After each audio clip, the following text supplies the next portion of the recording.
Hello future year 12, it's Mrs. Bolden here.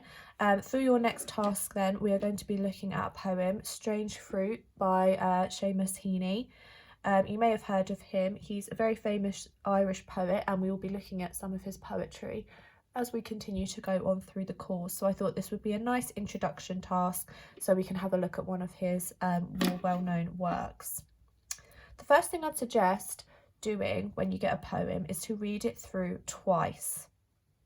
The first time it can seem quite overwhelming looking at everything, so it's a really good idea to get a good understanding of what the poem is about, the poet persona, the voice, etc. So I'm going to read it through once now with you. Strange Fruit by Seamus Heaney. Here is the girl's head like an exhumed gourd, oval-faced, prune-skinned, prune stones for teeth. They unswaddled the wet fern of her hair and made an exhibition of its coil. Let the air at her leathery beauty, pash of tallow, perishable treasure. Her broken nose is dark as a turf clod, her eye-holes blank as pools in the old workings. Diodorus Siculus confessed his gradual ease with the likes of this, murdered, forgotten, nameless, terrible, beheaded girl, outstaring axe and beautification, outstaring what had begun to feel like reverence. So now I've read it aloud, what I would do is pause the video for a second and read it through again. You can read it out loud or in your head. Okay, and then when you've done that, what I'm going to be doing is showing you how to easily annotate your poem and to sort of pick out some key things quickly on the first few lines. And then the task following will be you do the same for the remainder of the poem and then go on and answer the question, how does Heaney present death within this poem? So when you have your question beforehand, how is death presented, we can sort of make that a focus when we're looking at the poem as well. So my initial thoughts when reading the poem through twice are that the form of the poem is a sonnet. Okay, so it is a sonnet, it's 14 lines, and there is no sort of outstanding rhyme scheme. No noticeable rhyme scheme straight away. Okay, so there's sort of the form things that I'll be looking at. And as you identify these things, you'll be thinking in your head, why has Heaney chosen to do these things? Okay, obviously the sonnet was a very popular form when writing this poem, but how does it convey the message and how does the beat and the length of the lines, the enjambment, etc., how does that highlight how he feels about death?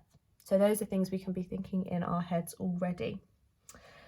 So I'm going to focus my attention on the top two lines, the top couplet for you, and going into detail, and then afterwards you can really pay your attention to annotating the rest of the poem as well. So what I like to do is I like to have a highlighter and a pen, and I like to have a look again closely at the top two lines. So here is the girl's head like an exhumed gourd. So already we're being introduced to the entirety of the theme of the poem, which is they found a beheaded, the head of a girl. So it is literally, as it says, sometimes poems obviously have that metaphorical language, but it is literally the girl's head in here. Okay, so here is the first word. So we've got sort of a casual introduction into what we are looking at here, just over here. You know, it seems very casual in contrast with the girl's head like an exhumed gourd. So going straight in there with a simile, and quite a powerful one as well. So it is literally the girl's head like an exhumed gourd. Exhumed means it's sort of come out of the ground, often referred to when talking about decaying bodies and such. So it's literally talking about rotting fruit. Okay, so you've sort of got this image then of a piece of fruit or veg that is literally rotting away and decaying. So we've got the simile there as well. And when we're thinking about the fact that this simile is sort of the first line and the rotting fruit, we can link that back to what we think of Heaney's presentation of death as well, because it's not sort of a angelic, fantasized, romanticized notion, is it? It's literally the image of a rotting fruit that he's comparing her head to. So it's very direct, and it's almost quite unsettling as well. We've then got the second line, oval face, prune skinned, prune stones for teeth. So again, we've got some poetic devices here.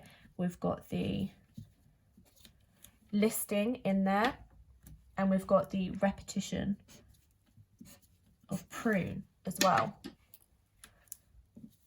So we'll be thinking, why is that linking to death? Why is this repetition, this highlighting of prune? What springs to mind when he looks at this girl's head? We've got prune skinned and prune stones. So obviously one is wrinkled and one is smooth. So we've sort of got the contrast as well of the elements of the prune. And again, very metaphorical, and the link to fruit and veg as well. So we've already got this reoccurring theme of how the girl is presented in relation to nature and things that rot and things that decay. So this is sort of what we're getting from the first couplet here, the first two lines.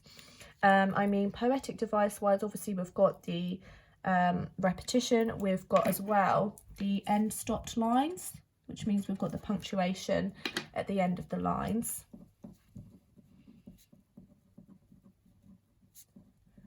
And we'll be thinking as well, why is that? There's no flow, there's no caesura, there's no enjambment of the trailing across the lines.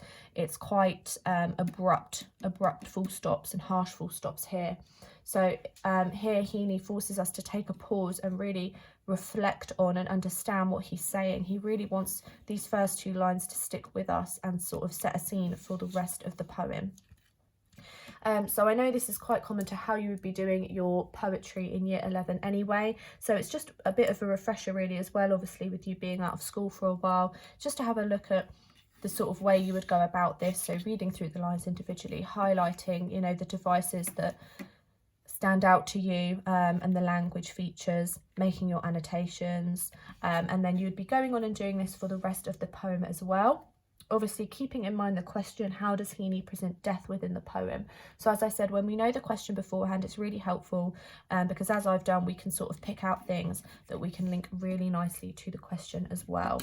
Okay, so once you've done your annotations, you'll be writing your 500-word response to the question, how does Heaney present death within Strange Fruit, and you'll be emailing that over to me. There's also an extension task on the Word document, and if you have any other questions at all, please just email me and I will get back to you. Okay, thank you.